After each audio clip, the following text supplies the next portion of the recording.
Hello everyone. कैसे हैं सभी लोग?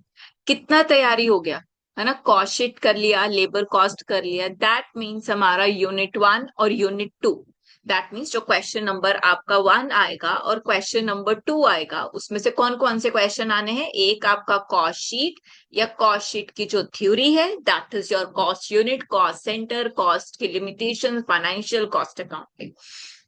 और क्वेश्चन नंबर टू में क्या आएगा? या तो मटेरियल से क्वेश्चन आएगा या तो लेबर से। बेसिकली ये जो आपके दो क्वेश्चंस बनते हैं, क्वेश्चन नंबर वन और क्वेश्चन टू, कुल मिला के कितना पेपर आ जाता है इसमें से? 36 मार्क्स का, जिसमें से तीन ये चीजें इंपॉर्टेंट है, कॉस्ट शीट, मटेरियल और लेबर। मटेरियल और लेबर दोनों करना जरूरी है, बिकॉज माइट बी पॉसिबिलिटी कि आपके पास ना 9+9 में करके क्वेश्चन आए, तो छोड़ के मत जाना, ये पूरा यूनिट करके जाओ। तीनों हो गए। Once you get the 3 units, तो आपके पास क्या हो गया ना, आपके फर्स्ट टू क्वेश्चंस हो जाएंगे इन तीन चैप्टर्स को करने के बाद, यूनिट वन और यूनिट टू। सो कल की क्लास में वी ऑलरेडी कवर्ड कि हमने अपना यूनिट वन कर लिया था और यूनिट टू का लेबर कॉस्ट कर लिया था। आज करेंगे आपका मटेरियल कॉस्ट। मटेरियल कॉस्ट का भी सेम लॉजिक है, डायरेक्ट मटेरियल और आपका इनडायरेक्ट मटेरियल का। तीनों टाइप्स हमने किए थे।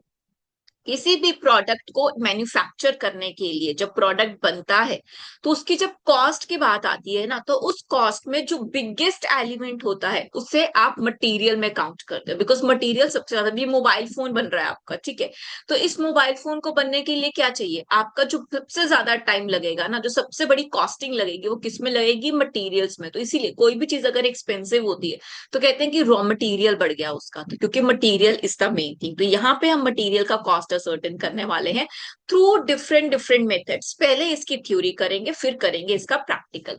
जब मटेरियल के प्रैक्टिकल की बात आती है ना, तो मटेरियल्स का प्रैक्टिकल एक्चुअली 3 पार्ट्स में डिवाइडेड है। तो 3 तरह के क्वेश्चन आ सकते हैं आपको मटेरियल से। All 3 are easy. बस आपको थोड़े फॉर्मूलाज लर्न करने हैं और उसके बेसिस पे क्वेश्चन है। लेकिन सबसे पहले क्या करना है ना, हमें मटेरियल्स की क्या करनी है, पहले थ्योरी करनी है, बिकॉज थ्योरी भी क्या है आपकी, इक्वली इंपॉर्टेंट है।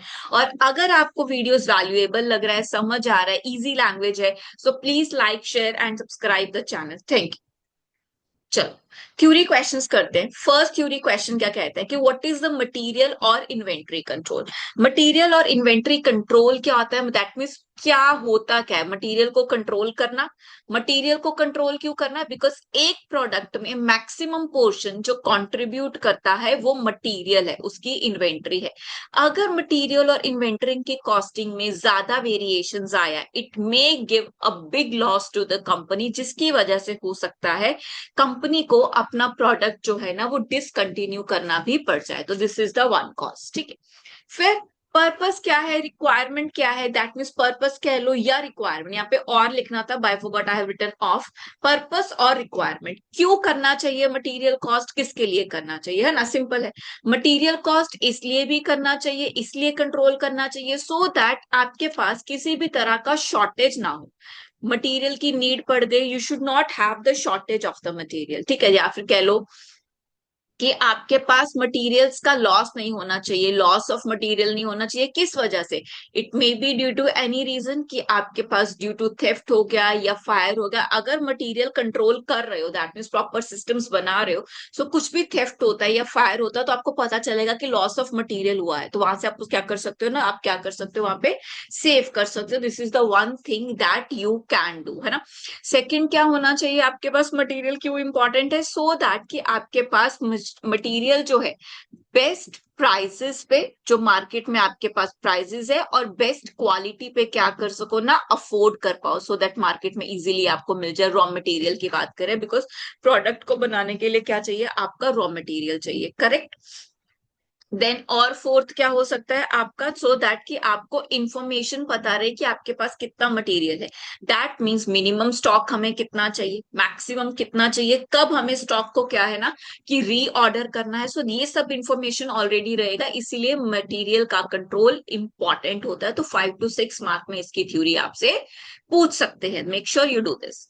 Second, EOQ, very very important. इसका प्रैक्टिकल भी आएगा आपको, और इसका थ्योरी क्या होता है। थ्योरी क्या है? ईओक्यू, इकोनॉमिक ऑर्डर क्वांटिटी, ठीक है, या मैं इसको कह दूं री ऑर्डर क्वांटिटी। इसका सिंपली मीनिंग ये होता है कि कब आपका क्वांटिटी मिनिमम हो जाए जिस पे मुझे दोबारा स्टॉक क्या करना है ना, रीऑर्डर करना। फॉर एग्जांपल कहता है कि आपके पास 500 यूनिट्स रह गए किसी स्टॉक के, तो वो एक ऐसा यूनिट है, वो आपका ईओक्यू है, वो आपका रीऑर्डर क्वांटिटी है, जिसके बाद आपको स्टॉक को क्या करना है ना, फिर से रीऑर्डर करना है। That is known as EOQ. EOQ का एक सिंपल फॉर्मूला होता है 2 सॉरी रूट गलत लगाया मैंने, under root 2ab divided bye क्या आ जाएगा आपका CO। That is the formula for your economic order quantity. इस इकोनॉमिक ऑर्डर क्वांटिटी को आप कैलकुलेट करोगे ना, व्हाट इज 2 तो आपका क्या है, सिंपल कांस्टेंट है। ठीक है, अब इस कांस्टेंट के लिए ए स्टैंड्स फॉर, यहीं पे प्रैक्टिकल भी करा रही हूँ, फॉर्मूला यही यूज होने वाला है, सेम आप थ्योरी में कोट कर सकते हो। A stands for your annual consumption, कि एक कंपनी को एनुअली डिमांड कितना है, उसका एनुअल यूज कितना है, और उसका एनुअल कंजम्पशन कितना होना चाहिए। अगर प्रैक्टिकल क्वेश्चन में आपको मंथली दिया है तो मल्टीप्लाई बाय 12, तो उसको कन्वर्ट करो। क्वार्टरली दिया है तो मल्टीप्लाई बाय 4, हाफ ईयरली दिया है तो मल्टीप्लाई बाय 2। लेकिन मेक श्योर यहाँ जो कंजम्पशन है वो आपका एनुअल ही होना चाहिए। B stands for your cost पर ऑर्डर। ठीक है, यहाँ पे क्या होना चाहिए, आपका कॉस्ट पर ऑर्डर ही होना चाहिए। दैट मीन्स दो तरह की कॉस्ट होती है, एक तो आपका पर यूनिट को कॉस्ट करने का ऑर्डर, और एक क्या होगा ना आपका पर कॉस्ट का ऑर्डर। तो यहाँ पे हमने क्या लिया, आपका cost per order, that is your B. ठीक है, फिर आया CS बोथ। कॉस्ट कह सकते हो आपका cost per unit, that means अगर मुझे 500 stock of the raw material चाहिए और एक यूनिट का कॉस्ट 5 रुपीज है, तो सी हो गया आपका कॉस्ट।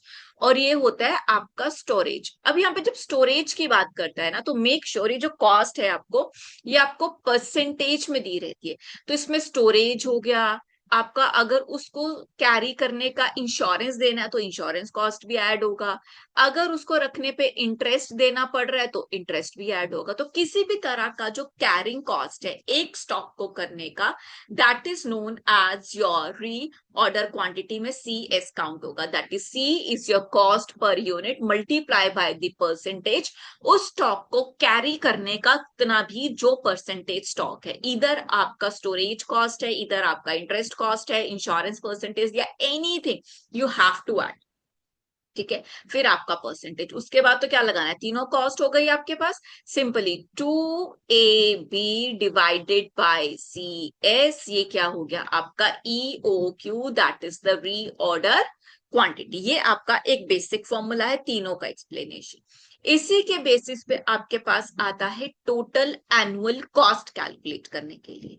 टोटल एनुअल कॉस्ट, एक तो ये पोर्शन हो गया, हो सकता है यहीं पे क्वेश्चन खत्म करते।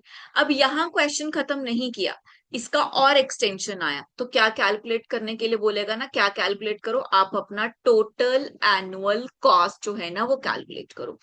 टोटल एनुअल कॉस्ट कैलकुलेट करने के आपके पास 3 कंपोनेंट्स हैं, 1 2 3। सबसे पहले आप क्या कैलकुलेट करो, आपका annual consumption cost. Annual consumption क्या आया, आपके जितना एनुअल है, जितना एनुअल स्टॉक आपको ऑर्डर करना है, आपका A into cost per unit. Question में गिवन होगा तो आप यहाँ पे आप इसको लिख दोगे।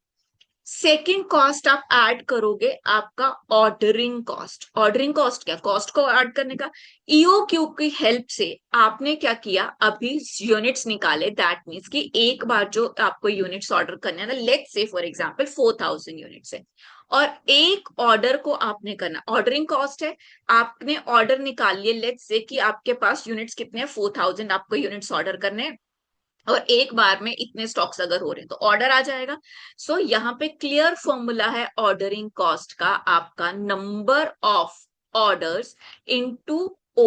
ओ क्या था आपका, पर ऑर्डर कॉस्ट, यहाँ पे हमने बी लिखा था, इनटू बी लिख दो। Ordering cost number of orders into the cost per order. अब नंबर ऑफ ऑर्डर कैसे निकालोगे, ईयल कंजम्पशन है divided by EOQ, that means कि मेरे पास एक बार में हम कितना री ऑर्डर करेंगे, तो इक्वल्स टू क्या आएगा, आपके number of orders into be, that is your quantity, और जितना क्वांटिटी आपका आया ना, ये आपका बन गया ऑर्डरिंग कॉस्ट। करोगे आपका कैरिंग कॉस्ट। कैरिंग कॉस्ट क्या होता है आपका, सिंपली जितना भी आपने कैरी किया, आपने ऑलरेडी कैलकुलेट किया परसेंटेज की फॉर्म में, फिर परसेंटेज को मल्टीप्लाई कर देंगे जो क्वांटिटी रिक्वायर्ड है उसकी हेल्प से, क्या आ जाएगा ना आपका टोटल एनुअल कॉस्ट। तीनों को ऐड करो, you will get your annual cost on the basis of EOQ, जो आपका पहला प्रैक्टिकल क्वेश्चन बनता है। इसका थ्योरी हमने कर लिया, प्रैक्टिकल का एग्जाम्पल फॉर्मेट कर लिया, क्वेश्चन अभी करेंगे। ठीक है, EOQ done. Third, ABC system of inventory call, again small में आता है ये क्वेश्चन। ABC वो कह रहा है बेस्ट, आपको क्या करना है ना, क्वांटिटी कंट्रोल करना है, ऑलवेज बेस्ट। ठीक है, always best control, that is ABC, always best control. इसका सिंपल पोर्शन क्या है ना, कहने का सिंपल क्या कहता है कि वो पार्ट मटेरियल, अब मटेरियल में भी अलग अलग तरह का मटेरियल लगता है। कुछ ऐसा ए टाइप ऑफ मटेरियल है जो जिसकी कॉस्ट 70% के आसपास है, लेकिन लगता है आपके पास सिर्फ 10% है क्वांटिटी के अंदर, है ना, ऐसा भी हो सकता है कि यूज हुआ सिर्फ 10% लेकिन कॉस्ट 70%। फिर एक बी टाइप ऑफ आपके पास मटेरियल होता है जिसकी क्वांटिटी लगती तो आपकी 30% है और कॉस्ट अराउंड आपकी 40 या 50% लगती है। और एक ऐसा मटेरियल है एक प्रोडक्ट को बनाने का जिसका कंपोनेंट अराउंड 60% यूज करते हैं, लेकिन कॉस्ट सिर्फ कितना लगता है आपका, लेट्स से यहाँ पे 40 तो नहीं लिख सकते, 30 लिखते हैं। और कितना कॉस्ट लगता है, सिर्फ आपका 30% कॉस्ट लगता है। 30 भी नहीं, लेट्स इसको 20 का, तभी 100 होगा ना। तो 70, 20 और आपका 10%। ठीक है, तो कॉस्ट लगा 70। अब इसको अगर ध्यान से देखो तो वो कह रहा है एक कंपोनेंट ऐसा है जिसमें आपके पास 70% कॉस्ट है और सिर्फ 10% क्वांटिटी यूज होगा। सो किस पे ज्यादा कंट्रोल करना पड़ेगा, ए मटेरियल पे। सो द क्वांटिटी पे मैटर नहीं करता, ऐसा रॉ मटेरियल जिसकी कॉस्टिंग सबसे ज्यादा है उस पे आप ज्यादा कंट्रोल करो, giving less system to the जिसका कॉस्टिंग कम है। That is ABC system. या आप 11th में पढ़ते, आपका 12th में था ना कंट्रोलिंग का चैप्टर, MBE का, तो उससे रिलेटेड है, उसी का एक्सटेंशन प्रिंसिपल है। That material which has a more of the cost in making a product should be given more control rather than the one which has a less amount of the cost. That is ABC system of inventory control. Next करते हैं, perpetual and periodic system of inventory call, ये theory question में आ जाता है। देखो, perpetual और periodic में क्या होता है, पीरियोडिक नेम सजेस्ट जो एक पर्टिकुलर पीरियड ऑफ टाइम के बाद होगा, यानी 3 मंथ्स के बाद आपने कंट्रोल किया या 6 मंथ्स के बाद मटेरियल कंट्रोल किया। और परपेचुअल क्या होता है, रेगुलर इंटरवल्स पे पर डे के हिसाब से जब बैलेंस आ रहा है, जब इशू हो रहा है, रिसीट हो रहा है, तब तब क्या कर रहे हैं ना, मटेरियल को कंट्रोल कर रहे हैं एट रेगुलर इंटरवल्स। तो which is better, perpetual is much better than the periodic, because periodic में तो 6 महीने बाद देखेंगे, पता नहीं चलेगा कि कहाँ पे शॉर्टेज हुआ, कहाँ पे स्पिलेज हुआ, क्या हुआ, बैलेंस कितना रह गया। So that could be one of the problem. ठीक है, नेक्स्ट करते हैं आपका difference between bin card and the storage ledger. This is one of the important question, that is bin card and the storage ledger. इसमें क्या पूछ सकता है ना आपसे, दोनों में डिफरेंस आ सकता है। बिन कार्ड क्या होता है, बिन कार्ड जब वो कंट्रोल करता है, बिन कार्ड में सिर्फ क्वांटिटी लेता है, जबकि स्टोर लेजर में क्या करता है ना, आपका क्वांटिटी और प्राइस की किस पे आपका स्टोर हुआ, कितने पे इशू हुआ, कितना आपका बैलेंस है, इन सब पे क्या करता है ना आपका कंट्रोल करता है। सो बिन कार्ड और स्टोर लेजर की थ्योरी आपसे पूछ सकता है। इसका प्रैक्टिकल मैं आपको फॉर्मेट दिखा देती हूँ, ये देखो, this is the format for your bin card. Bin card में बताएगा कि बिन कार्ड में आप कैसे इस तरीके से फॉर्म कर सकते हो, कितना रिसीट हुआ, कितना इशू हुआ, कितना बैलेंस हुआ, और देखो सिर्फ क्या लिख रहे हैं ना, उसकी क्वांटिटी लिख रहे हैं। Requisition number that means bill number आ गए, लेकिन सिर्फ क्वांटिटी में लिखा गया। लेकिन when it comes to store ledger, store ledger में देखो आपके पास क्वांटिटी के साथ साथ हमेशा क्या लिखा जा रहा है ना, उसका रेट भी लिखा जा रहा है। क्वांटिटी कितने पे क्वांटिटी इशू हुई, रिसीट हुई, कितने पे वो इशू हो रहा है रेट के साथ, कितना क्वांटिटी बैलेंस बच गया रेट के साथ, और total amount. This is the basic different your bin card and the store ledger. ये दोनों का डिफरेंस बहुत इंपॉर्टेंट है, आपसे पूछ लेता है, ठीक है। नेक्स्ट करते हैं आपका बिन कार्ड और स्टोरेज लेजर हो गया। Various method of pricing material issue, अच्छा इसमें से आना तो प्रैक्टिकल चाहिए, लेकिन कई बार क्या करता है ना, सिर्फ थ्योरी पूछ लेता है। Various method of material issue, अभी आपने स्टोर लेजर देखा, स्टोर लेजर को बनाने के यानी मटेरियल को कितने पे कौन से प्राइस पे आप इशू करोगे, that is your various method of pricing material. ऐसा होता है ना कि मैम देखो पहले स्टॉक लिया तो 25 रुपीज पे आया, फिर दूसरी बार स्टॉक लिया तो 30 रुपीज पे आया, अब हम किस पे वैल्यूएशन करें, दोनों क्वांटिटी पड़ा हुआ है। तो ऐसे कंफ्यूजन्स को दूर करने के लिए there is a sixth part that is a method of pricing material issue. इसके डिफरेंट मेथड्स होते हैं, दैट इज फीफो, लीफो, फिर आपका आता है simple price, simple average method, then you have a weighted average method. यही चार ज्यादा पूछे जाते हैं और इसी का थ्योरी और प्रैक्टिकल इज सफिशिएंट। फीफो का मतलब क्या है, first in first out. Stock को ऐसे इवेल्युएट करो कि जो पहले क्वांटिटी आई वो पहले जाएगी। LIFO, last in first out, जो बाद में आया उसे पहले एग्जिट करो। सिंपल एवरेज, सबका एवरेज निकाल दो, वेटेड वेट्स के साथ एवरेज करो। इन चारों का प्रैक्टिकल करेंगे तो आप थ्योरी इजीली बना के लिख दोगे, डन। ये आपका एक थ्योरी क्वेश्चन बन गया मटेरियल से। नेक्स्ट क्या बनता है, this is the very important question जो आपको क्लियरली लर्न करना पड़ेगा बच्चे, अच्छे से लर्न करना इस क्वेश्चन को। स्क्रैप, वेस्ट, स्पॉइलेज, डिफेक्टिव्स, ये चारों चीजें क्या होती हैं, इनको एक्सप्लेन करो और इनका अकाउंटिंग ट्रीटमेंट बताओ। पहले मीनिंग करते हैं, फिर सबका अकाउंटिंग ट्रीटमेंट एक साथ करेंगे। स्क्रैप, किसी भी चीज का स्क्रैप, सपोज न्यूज़पेपर है, न्यूज़पेपर पूरा बन गया, आपके पास आ गया ना कि स्क्रैप कितना है। फर्नीचर बनाया, चेयर बनवाई, सोफा बनवाया, तो लकड़ी का जो बुरादा आपके पास रह जाता है वो आपके पास फिजिकल फॉर्म में है, आप उसे देख सकते हो, तो वो क्या है, आपका स्क्रैप है। सो एनी मटेरियल, किसी प्रोडक्ट की मैन्युफैक्चरिंग करने में जो एक वेस्ट मटेरियल निकल आता है, वो वेस्ट नहीं हुआ, बस जो बच गया, जो कि फिजिकल फॉर्म में आपके पास प्रेजेंट है, उसको आपने क्या कह दिया, स्क्रैप। क्लियर हो गया, ये हो गया आपका एक नंबर स्क्रैप हो गया। अब स्क्रैप वो कहता है कि स्क्रैप को जनरली आप क्या कर सकते हो ना, सेल कर सकते। क्लियर है कि ठीक है, मेरे पास इतना सारा सामान बच गया, वो जो भी उसका स्क्रैप वैल्यू होगा, जो रद्दी के भाव होगा, वो चला जाएगा, तो क्या हो गया, आपका सेल हो गया। सेल को कैसे ट्रीट करते हैं, स्क्रैप स्टॉक कॉस्ट शीट अगर आपको याद है तो कॉस्ट शीट में हमने क्या किया था, यहाँ पे फैक्ट्री कॉस्ट या वर्क कॉस्ट कैलकुलेट किया था। इसके ऊपर क्या लिख रहे थे, opening work in progress plus minus closing work in progress, और यहीं पे क्या कर रहे थे ना, आपके स्क्रैप को माइनस कर रहे थे। बिकॉज स्क्रैप अगर बिक जा रहा है तो उससे आपकी कॉस्टिंग थोड़ी क्या हो जाती है, आपकी कम हो जाती है, it's kind of a normal loss, तो that is known as your scrap, simple.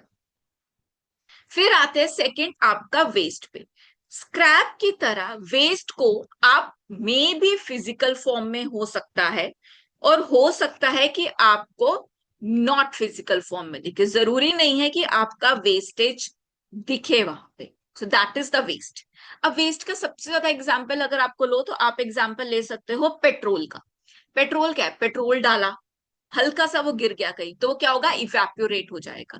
आपने लिया तो 1000 लीटर्स ऑफ पेट्रोल, लेकिन जब उसको स्टोर किया, स्टोर करने में, सब प्रोसेस करने में वो क्या हुआ, थोड़ा इवेपोरेट हो गया। इवेपोरेट करने की कॉस्टिंग कितनी हो गई आपकी, लेट्स से 900 लीटर्स बच गया। आपने 10,000 का पेट्रोल खरीदा था, 1000 लीटर आया, लेकिन जब आपने एग्जैक्टली मेजर किया, थोड़ा स्पॉयल हो गया, थोड़ा इवेपोरेट हो गया, तो कितना रह गया आपका 900 लीटर्स। सो 10,000 की कॉस्टिंग जो 1000 लीटर्स की होनी चाहिए थी, वो कितने लीटर्स की हो गई, आपकी 900 लीटर्स की। सो ये जो स्क्रैप का स्पॉइलेज होता है ना, स्पॉइलेज को जनरली हम लोग ट्रीट करते हैं एज अ नॉर्मल लॉस, और ये आपके प्रोडक्ट की कॉस्ट में क्या हो जाता है ना, ऐड हो जाता है। बट अगर स्पॉइलेज आपका एबनॉर्मल लॉस है, सो एबनॉर्मल लॉस जब भी होगा तो इसको किसको चार्ज कर देंगे, आप अपने costing profit and lost account में क्या करोगे, चार्ज करोगे। ये इसका अकाउंटिंग ट्रीटमेंट है। नॉर्मल लॉस है तो प्रोडक्ट की कॉस्ट में ऐड हो गया, एबनॉर्मल हुआ तो आप क्या करोगे, उसको कॉस्टिंग P&L में चार्ज करोगे। थर्ड क्या है आपके पास, स्पॉइलेज। स्पॉइलेज एक ऐसी चीज है जिसको आप रेक्टिफाई नहीं कर सकते। दैट मीन्स प्रोडक्ट क्या हो गया ना, आपका बहुत ज्यादा खराब हो गया है, एक बियॉन्ड लेवल खराब चला गया। सपोज कॉफी आपने ऑर्डर करी, कॉफी आने के बाद उसका पूरा पेपर कप में आया, कप आपका पूरा गल गया, आप उसको ठीक नहीं कर सकते। That is the spoilage. Spoilage को भी नॉर्मल लॉस और एबनॉर्मल लॉस में कन्वर्ट करोगे, again same part. Abnormal loss है तो कहाँ चार्ज होगा, आपका costing profit and loss account में। नॉर्मल लॉस है तो नॉर्मली आपके कॉस्ट ऑफ प्रोडक्ट में ऐड हो जाएगा। Now come to डिफेक्टिव्स। डिफेक्टिव्स एक ऐसी चीज होती है जहां पे प्रोडक्ट आपका क्या हो गया है ना, डिफेक्ट हो गया। Suppose washing machine, refrigerator, ACs, ये जब आप लेकर आते हो ना, इनके मैन्युफैक्चरिंग में गड़बड़ नहीं होती, लेकिन क्या होता है कहीं पे डेंट पड़ जाता है, उसको रिमूव करके ठीक कर सकते हैं, या वो ठीक करे बिना क्या करते हैं ना, कम प्राइस पे उसको सेल कर देते हैं। That is known as the defectives. So defectives अगर आप नॉर्मली कम कॉस्ट पे है तो नॉर्मल लॉस, अगर एबनॉर्मल लॉस है तो कहाँ चार्ज होगा ना, आपके costing profit and loss account के। ठीक है, आपको क्लियर हो गया। स्क्रैप, वेस्ट, स्पॉइलेज, डिफेक्टिव, ये क्वेश्चन कर लेना for 9 marks. Its one of the important question इनके अकाउंटिंग ट्रीटमेंट्स के। नॉर्मल लॉस होगा, अकाउंटिंग ट्रीटमेंट वही है कि अगर आपका नॉर्मल लॉस है, that means it will go add to the cost of the product. जैसे मैंने आपको पेट्रोलियम में एक्सप्लेन किया कि कैसे 1000 लीटर की जगह 900 का कॉस्टिंग बन जाएगा। अगर आपका एबनॉर्मल लॉस है तो कहाँ चार्ज होगा, आपका costing profit and loss account में। पहले एक्सप्लेन करो, एग्जाम्पल दो, फिर नॉर्मल और एबनॉर्मल लॉस करके इसको ट्रीट करो। चार देखो, चार बताना है। 9 मार्क का क्वेश्चन है तो अप्रोक्सीमेटली 2.5 मार्क्स में आपको एक्सप्लेन करना रहेगा। ठीक है, नेक्स्ट आपके पास क्या टॉपिक है? ठीक है, फॉर्मूलाज हैं आपके। अब ये फॉर्मूलाज क्या है ना, आपके बहुत ज्यादा एग्जाम में आते हैं ये फॉर्मूलाज। देखो, सबसे पहले क्या कहता है, आपको क्या कैलकुलेट करना है ना, आपका रीऑर्डर लेवल कैलकुलेट करना। रीऑर्डर लेवल का मतलब क्या है कि ऐसे कौन से लेवल पे स्टॉक को दोबारा रीऑर्डर करना चाहिए। ईओक्यू था रीऑर्डर क्वांटिटी, दैट मीन्स कितनी क्वांटिटी ऑर्डर करनी है। रीऑर्डर लेवल कह रहा है कि कब ऑर्डर करना चाहिए। फॉर्मूला क्या है कि एक बार में जितना आपका मैक्सिमम कंजम्पशन है, this is not annual consumption, एक बार में जितना आप मैक्सिमम कंज्यूम कर सकता है कंज्यूमर, इनटू उसे ऑर्डर करने में जितना मैक्सिमम मेरा टाइम लगेगा, दैट इज मैक्सिमम री ऑर्डर पीरियड। दोनों को मल्टीप्लाई करो, यू विल गेट योर री ऑर्डर लेवल। कोई भी कंपनी तभी री ऑर्डर करेगी ना, या घर में भी हम स्टॉक कब करके लाएंगे कि इतना हमारा कंजम्पशन है एक महीने का, इतने स्टॉक्स का इतना किलो जो है शुगर लगता है, इनटू शुगर आने में इतना टाइम लगेगा। सब क्या करोगे, मल्टीप्लाई कर दो कि हमें इतना गुड्स जो है वो रीस्टॉक करके रखना है। इट्स री ऑर्डर लेवल कि कब मुझे जो है स्टॉक दोबारा रीऑर्डर कर लेना है। सेकंड क्या कहता है, रीऑर्डर लेवल के बाद आपका नेक्स्ट फॉर्मूला आ जाएगा, that is maximum level. Maximum level of stock हमारे पास कितना होना चाहिए और मिनिमम कितना होना चाहिए। मैक्सिमम कह रहा है ऑलरेडी फर्स्ट फॉर्मूला से आपका रीऑर्डर लेवल आ गया, या सेकंड फॉर्मूला से रीऑर्डर लेवल निकालोगे, plus reorder quantity that is EOQ. ठीक है, अब रीऑर्डर लेवल का formula maximum consumption into maximum reorder period. Reorder level plus reorder quantity minus क्या कर दो, मिनिमम कंजम्पशन जितना होना चाहिए इनटू मिनिमम रीऑर्डर पीरियड जो आपका है, ये आप ऑर्डर कर दोगे। सेकंड देखो, ये फॉर्मूलाज है, learn these formulas are very important. Minimum level आपका कितना होना चाहिए, रीऑर्डर लेवल, दोनों में मैक्सिमम और मिनिमम स्टार्ट कहां से हो रहा है, रीऑर्डर लेवल में। मैक्सिमम में हम क्या कर रहे हैं, रीऑर्डर लेवल में प्लस कर रहे हैं, मिनिमम में माइनस कर रहे हैं। फिर यहां पे देखो, मल्टीप्लाई क्या हो रहा है, जब मैक्सिमम लेवल कैलकुलेट किया तो आप मल्टीप्लाई कर रहे हो minimum consumption minimum reorder period, लेकिन जब मिनिमम लेवल निकाल रहे हो तो एवरेज कंजम्पशन और एवरेज री पीरियड ऑर्डर मल्टीप्लाई कर रहे हो, और यहाँ पे रीऑर्डर क्वांटिटी का कॉन्सेप्ट है ही नहीं। क्लियर? एक देखो, फॉर्मूला बनाना सीखते हैं। हमें फॉर्मूला नहीं मैक्स एग्जाम में याद, मैक्सिमम और मिनिमम लेवल ऑफ स्टॉक निकालना है। ठीक है मैम, सबसे पहले आएगा आपका री ऑर्डर लेवल दोनों केसेस के अंदर। ठीक है, री ऑर्डर लेवल यहाँ पे मैम हमें ऐड करना है आपका ईओक्यू, लेकिन यहाँ पे ऐड नहीं होगा। फिर दोनों में ऊपर करना है माइनस, और यहाँ पे भी क्या करना है आपको माइनस। मैक्सिमम क्वांटिटी में मैक्स तो नहीं ले सकते, तो minimum consumption into minimum reorder period, but when it comes to minimum तो एवरेज कंजम्पशन या average use into average reorder period बन गया फॉर्मूला। ठीक है, एवरेज का मतलब क्या होता है आपका, normally opening plus closing divided by 2। यहाँ पे एवरेज का मतलब है, ओपनिंग और क्लोजिंग तो ले ही नहीं सकते बिकॉज ऐसा कोई क्वेश्चन ही नहीं है, तो यहाँ पे हम क्या लेंगे ना, आपका maximum plus minimum whole divided by 2। Maximum stock plus minimum stock divided by 2। यहाँ पे कंजम्पशन की बात कर रहा है तो maximum consumption plus minimum consumption, या रीऑर्डर पीरियड की बात है तो maximum reorder period minus minimum reorder plus reorder period divided by, formula हो गया मैक्सिमम मिनिमम का। और रीऑर्डर पीरियड लेवल तो सेम है, maximum consumption into maximum reorder period, दोनों में max.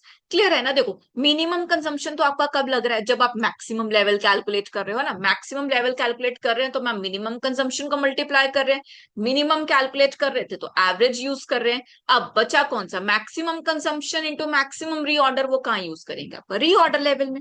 Simple, easy to learn. फिर नेक्स्ट देखो रीऑर्डर क्वांटिटी, ये तो देखो बेटा मैंने आपको ऑलरेडी पीछे बता दिया, दैट इज EOQ कहते हैं। क्या फॉर्मूला होता है, under root 2AB divided by CS, same formula, इसीलिए यहाँ पे नहीं लिखा हुआ। फिर average stock level already done, maximum stock plus minimum stock divided by 2, otherwise वो फॉर्मूला अवेलेबल नहीं है तो ये भी लग सकता है। जितना आपको क्या चाहिए, minimum level plus half of री order quantity, that is half of your EOQ, that is minimum level. यहां से भी आपका स्टॉक आ सकता है, average level of stock. Next क्या है आपके पास, आई गेस इतने ही फॉर्मूलाज है। एनुअल कॉस्ट का फॉर्मूला मैंने ऑलरेडी आपको पीछे बताया जब EOQ कर रहे थे, annual consumption ordering cost plus carrying cost. Practical में कराऊंगी तो और ज्यादा इजी आ जाएगा। ठीक है, देखो बिन कार्ड और स्टोर कार्ड हम कर चुके हैं। अब हमारे पास इन नटशेल थ्योरी सारी हो गई। अब थ्योरी के साथ साथ आपके पास कितने प्रैक्टिकल क्वेश्चन और होने चाहिए। प्रैक्टिकल क्वेश्चन 3 पार्ट्स में divided, I already told you. पहले वाले में क्या कैलकुलेट करता है, आपके लेवल ऑफ स्टॉक, जिसके फॉर्मूलाज हमने ऑलरेडी किए, that is reorder level of stock क्या है आपका, मैक्सिमम स्टॉक क्या है, मिनिमम कितना होना चाहिए, EOQ क्या होना चाहिए, पहला पोर्शन कैलकुलेट करने के लिए। सेकेंड आपसे स्टोर लेजर बनवा लेता है, pricing method FIFO LIFO, simple average weighted average किसी पे भी बनवा लेगा। थर्ड जो आपका प्रैक्टिकल क्वेश्चन आपका बनता है, that is depends upon your EOQ कितना है। फिर उससे आप क्या करोगे, आपका एनुअल कॉस्ट निकालोगे, जिसमें आपको क्या करना है, आपका एनुअल कंजम्पशन, कैरिंग कॉस्ट और आपका ऑर्डरिंग कॉस्ट। तो ये 3 तरह के एग्जाम्पल आपके पास मटेरियल कॉस्ट में आते हैं, जिसमें से सबसे ज्यादा प्रोबेबिलिटी होती है, सबसे ज्यादा जो आता है वो फर्स्ट नंबर पे रीऑर्डर लेवल, सेकंड पे आपका EOQ और थर्ड पे फीफो लीफो। फीफो लीफो का तो एक क्वेश्चन कर लिया, आपके लिए सब इजी हो जाएगा। चलो अब करते हैं ना कि कुछ ऐसे प्रैक्टिकल क्वेश्चन कर लेते हैं जो हमारे पास अभी तक एग्जाम में आए हैं। ठीक है, चलिए लेट्स स्टार्ट करते हैं। Let me share the screen with you. ये आपका फर्स्ट क्वेश्चन है। देखो जी, फर्स्ट क्वेश्चन क्या है वो आपके लिए कहता है, AS limited produced a product red using 2 components, 2 components है मटेरियल के, that is material A and material X and material Y। Each unit red comprises of 0.4 kg of X और Y का यूनिट कितना है, 0.6 ऑफ Y, यानी Y का ज्यादा unit है। वीकली प्रोडक्शन वेरी करता है आपका 350 यूनिट से लेके 450 यूनिट्स तक।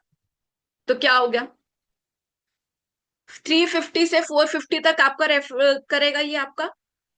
फिर यूनिट्स एवरेज ऑफ किसका है, ये आपका, ये कंबाइन यूनिट्स होगा दोनों का, वीकली वेरीज फ्रॉम, यानी इतना क्वांटिटी चाहिए, और एवरेज कितना है 400। Delivery period for both the product is 1 to 3 weeks.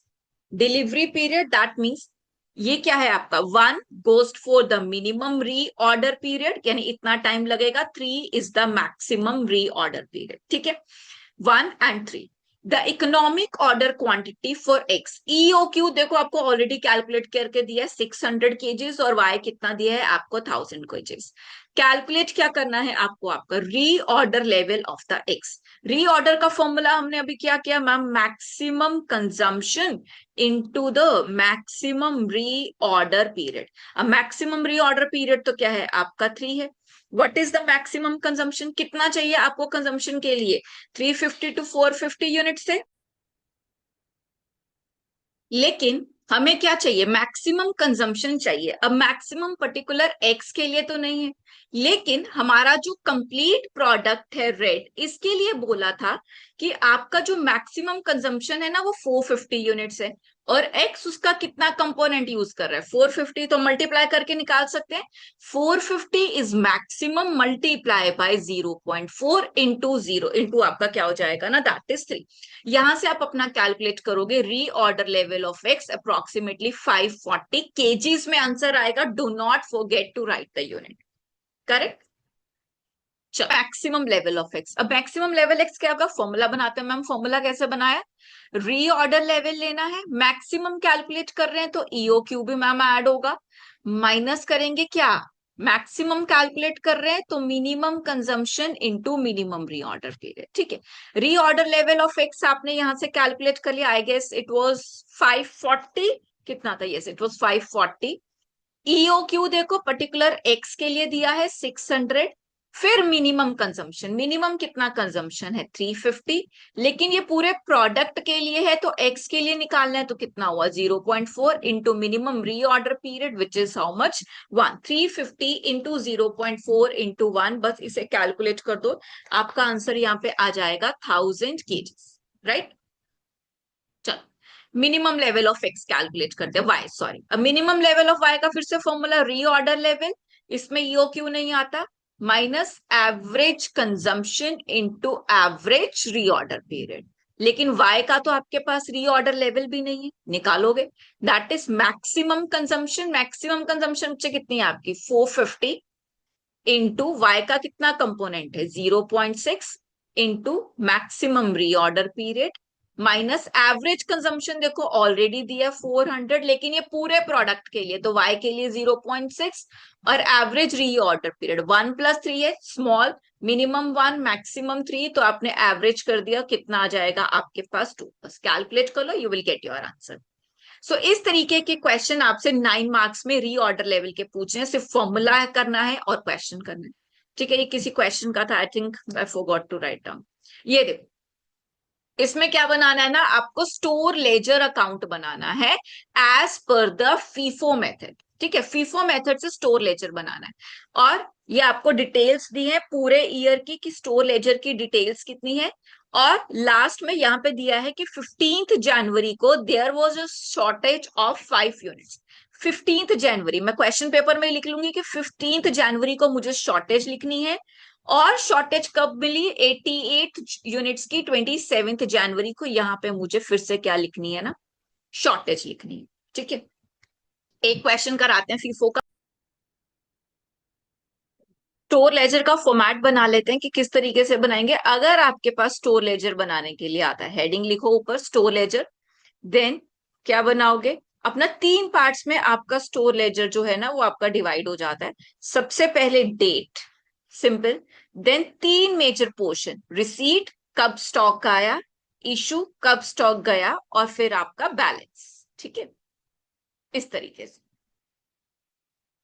और रिसीट को 3 पार्ट्स में डिवाइड करोगे, इशू को 3 पार्ट्स में डिवाइड करोगे, और फिर आप अपने बैलेंस को डिवाइड करोगे 3 पार्ट्स के अंदर। ठीक है, फिर इसमें स्टार्ट करोगे अपना राइटिंग कि सबसे पहले हमने क्या किया ना मैम, हमारे पास आ गया दैट इज डेट क्या है, receipt of the stock, issue of the stock, और फिर क्या आया आपके पास बैलेंस। हर किसी का कितना यूनिट्स आया, आपका रेट पर यूनिट कितना है, और टोटल आपका बैलेंस कितना है, कॉस्टिंग लिखना है कि आपको कितना हुआ है, क्वांटिटी रेट और आपका अमाउंट लिख सकते हो। थर्ड कॉलम में कॉस्ट लिखना है या अमाउंट लिखना है, आपका रेट पर यूनिट, या फिर यहाँ पे आप अपना लिखो अपना यूनिट्स, या फिर quantity, same with the balance आप ये लिखोगे। ठीक है, सबसे पहले क्या दिया होगा आपको, बैलेंस दिया, लेट्स से ओपनिंग बैलेंस दिया किसी डेट पे 1 जनवरी को दिया है, तो 2026 ऊपर डेट लिख दिया, 1 जन को जितने भी यूनिट्स। अब बैलेंस वाले की बात कर रही हूँ, ओपनिंग बैलेंस, तो यूनिट्स, रेट और अपना क्या लिख दो, अमाउंट लिख दो। फिर वो कहता है कि आपके पास जो है ना कुछ यूनिट्स आए, दैट्स लेट्स से वो कह रहा है कि हमारे पास 2 जनवरी को 100 यूनिट्स रिसीट हुए हैं, तो रिसीट हुए हैं तो किस में डालोगे, रिसीप्ट वाले में। कह रहा है रेट पर यूनिट 5 था, तो कॉस्ट कितना हो गया 500। इशू तो कुछ नहीं किया, लेकिन बैलेंस में जो पुराना बैलेंस है, लेट्स से पुराना बैलेंस 6 रुपीज पे है, इसको भी एग्जाम्पल ले लेते हैं कि 50 यूनिट्स हैं और रेट पर यूनिट है 5, तो ये आपका अमाउंट हो गया 250। तो कितना होना चाहिए बैलेंस, अब कैसे लिखोगे, 50, मैम 5 पुराने वाला था और 6 के अकॉर्डिंगली 250 पुराना रेट है, और हमारा बैलेंस कितना है 100, जो अभी हमारे पास प्रोडक्ट आया 500 यूनिट्स, राइट। यहाँ पे इसको टोटल कर दो, कितना हुआ आपका 150। 5 पर यूनिट का रेट है, सॉरी इसका रेट कितना है आपका, अच्छा दोनों में 5 लिखा है मैंने, तो यहाँ पे भी कितना हो गया ना आपका 750। टोटल करते जाना, नहीं भी करोगे तो चलेगा। चलो डायरेक्ट एग्जाम्पल से समझाती हूँ, ऐसे तो आपको क्लियर नहीं होगा, है ना। Let's say clear with the example. आपके पास जो हमने अभी पिक्चर शो किया था उसी से क्वेश्चन करते हैं। ये देखो, क्वेश्चन में क्या था, 1 जनवरी को किसके बेसिस पे बनाना था, फीफो के मेथड पे, वैसे ही बनाओगे। Opening balance of the 500 unit, ये कौन से वाले कॉलम में जाएगा, डायरेक्टली आपका बैलेंस में, January 1, दैट इज बैलेंस में कितना लिखा 500 यूनिट्स, 25 आपका रेट पर यूनिट, मल्टीप्लाई कर दो 12,500, क्या हो गया ना आपका कॉस्ट हो गया, डन। फिर किस दिन यूनिट्स आए, 3 को आपने यूनिट्स इशू किए, तो इशू वाले कॉलम में लिखोगे January 3, इशू में लिखना कितना इशू कर रहे हो 70। अभी तक आपके पास कितने यूनिट्स हैं 25 पर रेट है, और यूनिट्स कितने हैं 500, तो 500 में से 70 दे दोगे 25, और यहाँ पे टोटल करके लिखो कितने यूनिट्स बच गए 430 यूनिट्स बच गए 25 के रेट पे, यहाँ पे मल्टीप्लाई कर दो, सिंपल। अब यहाँ पे बाकी सब तो हो गया, इशू वैसे ही कर दोगे 80, वैसे ही कर दोगे, 13th को आपने रिसीव कर लिया 24 पे, दैट मीन्स जब आप बैलेंस में गए, बैलेंस में से 500 में से अभी तक ये यूनिट्स ऑलरेडी इशू हो गए 170, और 80 हो गया आपका 250, तो अभी तक आपके पास बैलेंस में कितना बचा हुआ है 250, 25 पर यूनिट, तो ये आपका हो गया 6250। और क्या होना चाहिए हमारे पास, अब रिसीव कर रहे हैं, रिसीव वाले कॉलम में 224 लिखोगे, और साथ ही बैलेंस में आपका ये एक एडिशनल एड ऑन हो जाएगा आपका 4800, तो 6250, ये आपका फर्स्ट वाले का और ये आपका 4800, डन। आपका ये कॉलम हो गया, लाइन लगा क्योंकि ये खत्म हो गया। फिर January 14 में फिर return to store, return to store कौन से यूनिट्स आए 24 वाले, तो ये किस में लिखोगे रिसीव्ड वाले में, रिसीव्ड वाले में लिखो 15, रिटर्न टू स्टोर 24, 54 60, ये हो गया आपका 360, और फिर 250 में से तो कुछ नहीं गया, वो एज इट इज था 6250, और फिर आपका जो बैलेंसिंग बचा कितना 250 में से 15 वापस आ गए, तो कितना बच गया 235, 24 के रेट पे आप यहाँ मल्टीप्लाई करके लिखो, फिर से लाइन लगा, ठीक है। अब क्या आ गया यहाँ पे देखो, January 14 के बाद 15th को शॉर्टेज हो गई है 5 यूनिट्स की। अब जब शॉर्टेज हो गई है यानी हमारे पास नहीं है, शॉर्टेज वाला आप लिखते हो रिटर्न वाले कॉलम, सॉरी इसमें इशू वाले कॉलम में, क्योंकि हमारे पास होता नहीं। तो 5 शॉर्टेज एट रेट नहीं बताया, तो फिर कुछ नहीं बताया, तो कौन सा मेथड है फीफो, फीफो के अकॉर्डिंगली मेरे पास पहले कौन सा यूनिट है 25 वाला, तो 25 में से 125, तो 240 में से 245 यूनिट्स रह गई 25 के रेट पे, आप मल्टीप्लाई, और इन 235 यूनिट्स को कुछ नहीं होगा, ठीक है। ये हो गया फीफो मेथड। लीफो पे क्या करोगे, जो एंड में गया, यानी जो प्रोडक्ट सबसे एंड में गया, सबसे पहले क्या करो ना आप उसे निकाल दो, ठीक है। यहाँ पे अगर आप देखते हो, अगर ये फीफो होता और बैलेंस मुझे 5 निकालना होता, तो मैं किस में से निकालती 235 में से, लास्ट इन फर्स्ट आउट, सो 5 235 में से जाएगा, तो ये 230 हो जाएगा, और ऊपर वाला एज इट इज, ठीक है, और ये 24 के रेट पे। एवरेज अगर मुझे करना है तो क्या करूंगी, सपोज 24 ये आपका है, लेट्स से आपके पास बैलेंस में आपके पास दो प्रोडक्ट्स है 250 और 200, दोनों को प्लस कर दो, यूनिट्स तो लेना नहीं, ये 5 रुपए के रेट पे और ये 5 रुपए के रेट पे, सिंपल एवरेज 5 + 4 9 डिवाइडेड बाय 2 कितना हुआ 4.5, तो 450 यूनिट्स बैलेंस में डाल दो, कितने रेट पे 4.5 पे। वेटेड एवरेज में क्वेश्चन में समझाती हूँ अभी कि कैसे हो सकता है, क्लियर। अगर ये क्वेश्चन अभी ज्यादा क्लियर नहीं हो रहा है स्टोर लेजर्स वाला तो कमेंट कर दो, इसके लिए सेपरेट वीडियो बना दूंगी एक या दो क्वेश्चन की, because it's a lengthy one, पूरा यहाँ कवर होना पॉसिबल नहीं है। ये देखो second question, from the following information in respect of the material number calculate reorder level, अभी लेवल मैक्सिमम लेवल निकालना है, रीऑर्डर क्वांटिटी ईओक्यू आपको दिया है, रीऑर्डर पीरियड यानी 4 आपका क्या है मिनिमम रीऑर्डर पीरियड, 6 क्या है आपका maximum reorder period, maximum consumption normal मतलब आप एवरेज में यूज कर सकते हो, मिनिमम दैट मीन्स आपका मिनिमम कंजम्पशन, या प्रैक्टिस करो, आंसर नहीं आए तो मेरे को कमेंट करो, आई विल एक्सप्लेन। ठीक है जी, नेक्स्ट करते हैं। ये देखो, from the following take place, इसमें क्या करना है आपको, ये पूरा क्वेश्चन करना है, रिसीट क्वांटिटी रेट और इशू क्वांटिटी दिया है, लीफो से करना है और वेटेड एवरेज से करना है ना। तो एक काम करते हैं ना मैम, इसको अभी वेटेड एवरेज से कर लेते हैं, लीफो तो इजी है। वेटेड एवरेज में क्या करोगे, आपने रिसीप्ट में डाला कितना क्वांटिटी, 200 क्वांटिटी, ठीक है अभी करते हैं। ये देखो, आपने अपना स्टोर लेजर बना लिया, स्टोर में हम कह रहे हैं ये हमारा क्या है, डेट है, ये आपका रिसीट का है, ये इशू का है और ये आपका बैलेंस का है, ठीक है। सबसे पहले ओपनिंग स्टॉक नहीं है, March 2 यहाँ पे डेट लिखा, हमारे पास रिसीट हुआ कितना क्वांटिटी, 200 क्वांटिटी आपका रिसीव हुआ है, कितने रेट पे रिसीव हुआ है, 200 रेट्स पे आपका रिसीव हुआ है, दैट मीन्स कितना कॉस्टिंग हो गया 400 रुपीज, March 2 को और कुछ नहीं हुआ, नहीं हुआ। ये आपका रिसीट का क्वांटिटी, इशू का, देखो इशू नहीं हुआ तो बैलेंस में चला जाएगा, बैलेंस में तो अभी कुछ है ही नहीं, 202 और आपका 400 कुछ नहीं है, सिंपल। फिर March 10 में 300 यूनिट्स फिर से रिसीट हुए, March 10 को मैम 300 यूनिट्स रिसीट हुए 2.40 पे, मल्टीप्लाई करो 2.40 इंटू 3, कितना कॉस्टिंग हुआ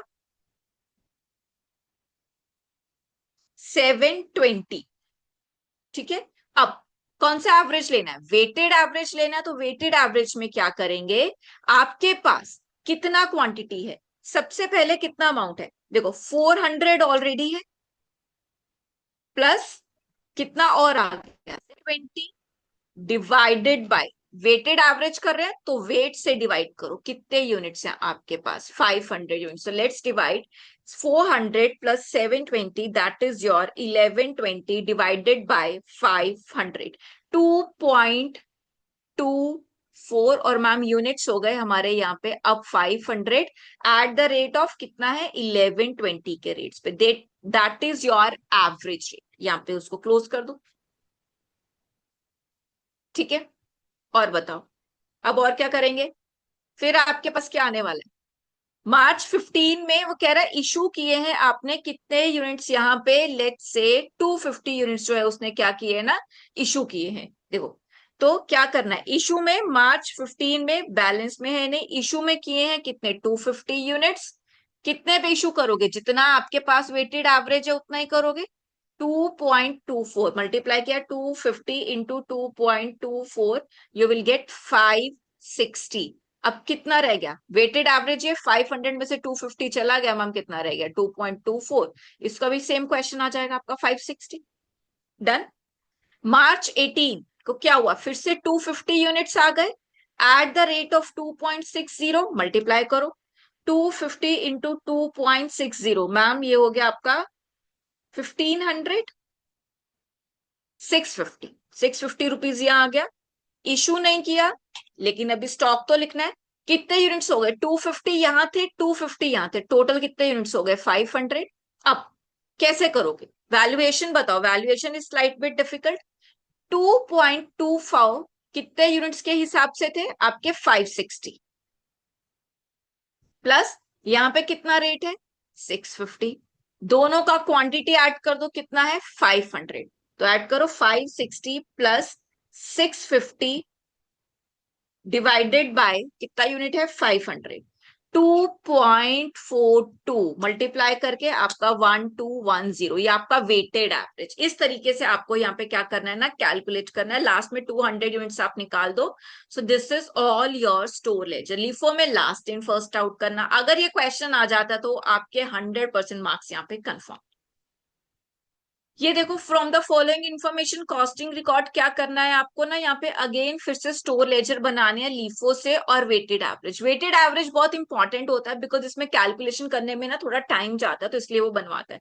तो ये क्वेश्चन आप नोट कर लो और प्रैक्टिस करो, और जहां पे डाउट आ रहा है कमेंट कर दो, मैम इस वाले क्वेश्चन में डाउट आ रहा है, आई विल एक्सप्लेन। ये देखो अगेन स्टोर लेजर का question, last in first out LIFO के मेथड से करना है। ठीक है, करो इस क्वेश्चन को, फोटो ले लो। अगेन इसको किसके हिसाब से करना है आपका, as per the weighted average method. ठीक है, वेटेड एवरेज लेना है, सिंपल एवरेज नहीं लेना। वेटेड एवरेज सबसे ज्यादा आता है आपको करने के लिए, ये ध्यान में रखना। एक मिनट, पीछे पूछेगा नहीं। ये देखो ये क्वेश्चन है, इसमें क्या कैलकुलेट करना है आपको, ईओक्यू कैलकुलेट करना है। चलो ईओक्यू एक बार कर लेते हैं। ईओक्यू का आपके पास फॉर्मूला क्या था, under the root 2ab divided by C S. ठीक है, 2 as it is, A stands for annual quantity, B stands for your order cost, C and S is your carrying cost. Monthly demand कितना है 200 units. अगर monthly आपका 200 units है, multiply by क्या कर दो आप अपना 12, तो कितने यूनिट्स हो गए annually 2400 units. B cost per order, cost per order देखो कितना है आपका 12। Then C carrying cost per unit price कितना है आपका 5 इनटू कैरिंग कॉस्ट में मैंने आपको क्या बोला था, जितना भी आपका कैरी करने का है, जैसे स्टोरेज कॉस्ट है, इंटरेस्ट कॉस्ट है, दोनों ही ऐड कर दो, दैट इज योर 12%। करो कैलकुलेट भाई कितना आएगा, दैट इज आपका 5 इंटू 12%। डिनोमिनेटर में कितना हुआ आपका 0.6, मल्टीप्लाई कर दो 2 into 2400 into 12 divided by 0.6। So this is coming out to be 96,000. इसका स्क्वायर रूट निकाल दो, you will get your answer to it. That is your under root 96,309 something का। एक बार कैलकुलेशन चेक कर दो, I think calculation is little bit problem. 2 into 2400 and ordering cost is 12 into 12, you're divided by 5 into divided by 12%, that's 96,000 ही आ रहा है। और 96,000 का क्या करोगे ना, आप अपना अंडर रूट कैलकुलेट करोगे, which is coming in points, that is 309.83। अब क्वांटिटी देखो ऑर्डर कर रहे हो, quantity you can not order in decimal, तो इसको अपने आप अप्रोक्सीमेट कर दो 310। दैट मीन्स एक बार में कितना क्वांटिटी ऑर्डर किया जाएगा 310 क्वांटिटी। ईओक्यू निकालना जरूर सीखना, बहुत इंपॉर्टेंट है। अगेन यहाँ पे देखो क्या कैलकुलेट करना है आपको, इकोनॉमिक ऑर्डर क्वांटिटी निकालना है, एंड उसके साथ क्या कैलकुलेट करना है, number of orders to be placed per quarter. एक क्वार्टर में कितना करोगे, फिर से ईओ क्यों निकालते हैं, 2 into annual quantity, quarterly consumption दिया है तो एनुअल कितना हो गया 8,000। कॉस्ट प्लेसिंग वन ऑर्डर कितना है 50 divided by carrying cost 4 into 80% का क्या करोगे ना, अंडर रूट निकालो, कैलकुलेट करो। यहां से आपने क्या किया, that has been come to your 4 into 80%। Denominator में आपने यहाँ पे लिख दिया कितना आपका 3.2, and this is 2 into 8,000 into 50 divided by 3.2, तो ये आपका आ रहा है ना 2,50,000। दैट मीन्स ये तो 500 आ जाएगा आपका, है ना, ये तो नॉर्मल स्क्वायर रूट है, अंडर रूट 2,50,000 और एक जीरो ऊपर ही है। तो ये हो गई आपके कितने यूनिट्स हो गए 500 units is the economic order quantity. That means एक बार में कितने यूनिट्स ऑर्डर करने हैं 500। फिर वो कह रहे हैं and the number of orders to be place. ठीक है, नंबर ऑफ ऑर्डर्स निकाल लेते हैं। टोटल एनुअल कंजम्पशन आपको कितना चाहिए 8,000, लेकिन number of order to be placed per quarter, तो एक क्वार्टर में मुझे 2000 यूनिट्स चाहिए, और एक बार में कितने यूनिट्स ऑर्डर कर सकते हैं? 4 यूनिट्स ऑर्डर, 500 यूनिट्स ऑर्डर कर सकते हैं। दैट मीन्स कितने ऑर्डर हो गए आपके? सॉरी, 4 ऑर्डर्स हो गए आपके per quarter. This is what he ask you to calculate. ये भी देखो सेम है आपका, फाइंड द ईओक्यू, इसको नोट कर लो। Again same, number of order to be placed per quarter. I think ये क्वेश्चन भी सेम है अभी जो किया।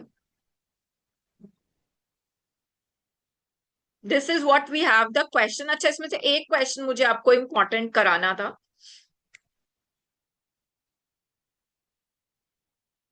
एक ये क्वेश्चन देखो, आप नोट डाउन करो। इसका ले चुके हैं, इसका आप एक पिक्चर ले लो। कॉस्ट ऑफ प्लेसिंग ऑर्डर आपके पास है, that is per order cost 1000, annual carrying cost है। आपको क्या कैलकुलेट करना है? Reorder quantity, reorder level, minimum level. ठीक है, ये कैलकुलेट करो। यहां से भी लो। Consumption uses 2500 units per month का ऑर्डर है। रीऑर्डर क्वांटिटी यानी ईओक्यू निकालना है, तो इसको मल्टीप्लाई 12 कर लेना। Cost of placing per order आपके पास ऑलरेडी दे दिया है, बी दे दिया आपको 150।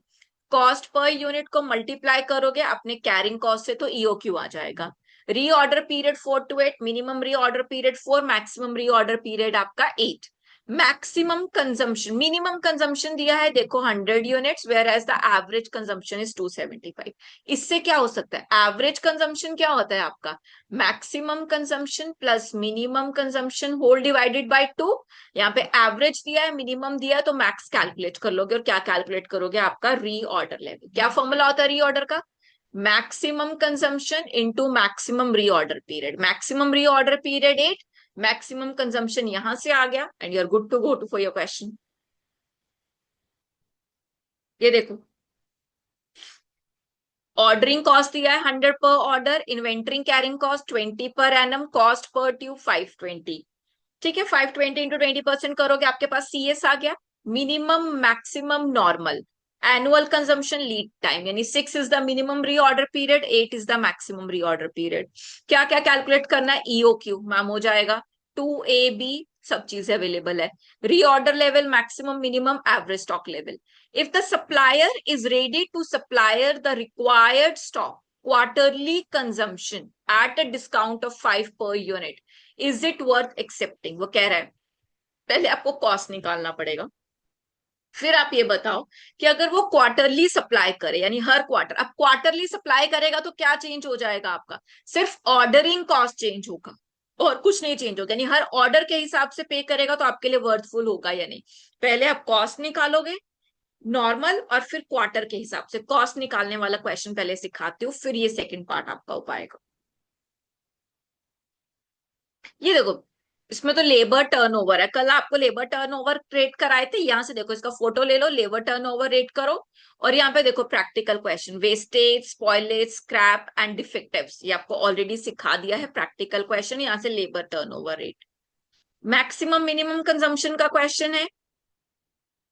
पिक्चर लो, प्रैक्टिस करो इस क्वेश्चन की आज। और जिसको डाउट हो किसी भी क्वेश्चन में, just put that in the comment section, I will explain. ये देखो थ्योरी क्वेश्चन पूरा 18 मार्क्स में आया। कल कराया था हमने कॉस्ट से रिलेटेड कि different type of material cost होता है आपके पास, और उसमें लेबर में भी कॉस्ट होता है आपका। डायरेक्ट मटेरियल, इनडायरेक्ट मटेरियल आज भी एक्सप्लेन किया। एक्सपायर्ड, अनएक्सपायर्ड, एक्सपायर्ड कॉस्ट जो ऑलरेडी कॉस्ट आप यूज कर चुके हो, यानी that has already been incurred. Unexpired जिसे आपने एक एस्टिमेटेड कॉस्ट है but it does not has been incurred yet. Controllable, uncontrollable कल क्या था? रेलिवेंट, इररेलिवेंट भी हो गया है। देखो 18 मार्क्स में 4 क्वेश्चंस हैं, दैट इज 4.5 का एक क्वेश्चन आपका आया हुआ है। और क्या है? ये भी देखो, ये आपका लेबर का क्वेश्चन है, ये अभी छोड़ दो बाद में। ये देखो, ये वाला क्वेश्चन करो, ये वाला मैक्सिमम मिनिमम लेवल वाला। रीऑर्डर क्वांटिटी यानी ईओक्यू गिवन है, reorder, maximum, normal, minimum consumption, ये सब आपको कैलकुलेट करना है। फिर क्या करना है? फ्रॉम द फॉलो, ये नीचे अलग क्वेश्चन है। ईओक्यू आपको कैलकुलेट करना है, नंबर ऑफ ऑर्डर्स निकालने हैं कि एक क्वार्टर में कितने निकालें। ये सेम क्वेश्चन है बेटा, देखो फिगर्स भी सेम है, आपने अभी क्वेश्चन किया ना आगे, the figures are same as well. तो एक क्वेश्चन एटलीस्ट 3 बार तो हम देख चुके हैं।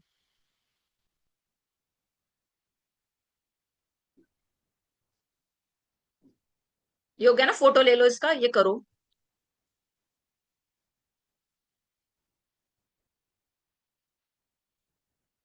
यहाँ पे देखो, ये एक क्वेश्चन करा देती हूँ आपको। यहाँ पे आपको ईओक्यू कैलकुलेट करना है, स्टोरेज कॉस्ट कैलकुलेट करना है, टोटल ऑर्डरिंग कॉस्ट कैलकुलेट करना है, total cost of annual material. पहले ABC technique, always best control system आप एक्सप्लेन करो। बी पार्ट में पूछा एनुअल डिमांड 1800 है, order quantity 200 units, the maximum level बताया है आपको, and the lead time varies from 30 to 48 या 42 करके है। Calculate reorder level assuming 360 days, ये आप कर लोगे। ये रीऑर्डर क्वांटिटी है, ठीक है, आपका 200 यूनिट्स। सेकेंड पार्ट क्या कहता है, annual requirement of a material is 2000 units, annual requirement into cost of ordering is 160 into 2, price per unit of a product is 360, annual interest rate कह रहा है 10% है, ठीक है। इंश्योरेंस 0.5, तो मेरा कैरिंग कॉस्ट 10 और 0.5% कितना हो गया, 10.5%। The average inventory in stores and other store expenses are 2.20। Is it 2.20? Let me check this question. ये 2.20 है, दैट मीन्स 10.5% इसका, और कितना कॉस्ट है, 2.20 भी है ना आपका कॉस्ट है, तो अंडर रूट निकालो, इसको कैलकुलेट करो। सो आपका 360 इंटू 10.5% कितना हुआ, 360 into 10.5% you will get as 37.8, plus आपने ये कॉस्ट कर दिया विच इज 2.20। सो डिनोमिनेटर आ गया जी आपका 40, ठीक है, ये सब कैलकुलेट करके। 2 इंटू कितना है आपका एनुअल, 20,000 इंटू 160 डिवाइडेड बाय आपका 40, सो 1,60,000, इसका कितना आना चाहिए, दिस विल बी 800 यूनिट्स आ गया, 400 यूनिट सॉरी। तो 400 यूनिट्स क्या आ गया ना आपका ईओक्यू, जो आपका सबसे पहला काम है ईओक्यू निकालना, निकाल दिया ईओक्यू, हो गया मैम, ये 40 रुपीज आ गई कॉस्ट। अब क्या कैलकुलेट करना है, total storage cost, storage cost और टोटल ऑर्डरिंग कॉस्ट और टोटल एनुअल कॉस्ट। सबसे पहले स्टोरेज कॉस्ट पूछा तो स्टोरेज निकालते हैं। स्टोरेज कॉस्ट आपने कितना कैलकुलेट किया मैम, 40 रुपीज आ रहा है ना, नीचे डिनोमिनेटर कैलकुलेट किया ना 360 प्लस करके, वो क्या है आपका, that is your storage cost, ठीक है। स्टोरेज कॉस्ट में आ गया आपका 40 इंटू स्टोरेज कॉस्ट का formula half of EOQ. So calculate करो, 40 इंटू हाफ ऑफ कितने यूनिट्स हैं आपके 400, तो 40 इंटू 200 8,000, ये आया मेरा स्टोरेज कॉस्ट का आंसर, राइट। फिर क्या कैलकुलेट करना है मैम, ऑर्डरिंग कॉस्ट, पहले नंबर ऑफ ऑर्डर्स निकालने हैं। एनुअल कितनी डिमांड्स है, 20,000 की, ठीक है, क्वार्टरली तो नहीं बोला, एक बार कितने ऑर्डर कर रहे हो 400, तो कितना हो गया आपका, दैट मीन्स मुझे कितने ऑर्डर्स करने पड़ेंगे, 500 ऑर्डर्स, 50 ऑर्डर्स, एक बार चेक कर लेते हैं। हमारे पास एनुअल कंजम्पशन कितना आया, 20,000 और ईओक्यू है आपका 400, सो दैट मीन्स कितने ऑर्डर्स हो गए, 50। एक का ऑर्डरिंग कॉस्ट कितना है आपका 160, तो मैम ये हो गया मेरा 8 और ये हो गया 8,000, ठीक है। 8,000 हो गई मेरी ऑर्डरिंग कॉस्ट, स्टोरेज कॉस्ट कितनी हो गई 8,000 ही आई, वो भी अभी आपने पीछे कैलकुलेट किया। अब क्या कैलकुलेट करना है आपको, total annual cost. Annual cost का मैंने आपको फॉर्मूला बताया था, storage cost plus annual cost plus purchasing cost. कितना स्टॉक है 20,000, एक बार खरीदने की कॉस्ट कितनी, 160 मल्टीप्लाई कर दो, 3 लाख, ये आपका कॉस्ट हो गया। इसको मल्टीप्लाई किया, ये अराउंड आपका 20,000 इंटू, सॉरी इट्स नॉट 160, तो ऑर्डरिंग कॉस्ट है ना, तो ये है आपका 360 से मल्टीप्लाई करो, 72, 1 2 3 4 72 लाख, प्लस 8,000 आपका स्टोरेज कॉस्ट, प्लस 8,000 आपका कैरिंग कॉस्ट, जी 72,16,000 is the annual cost. This is all about your material cost.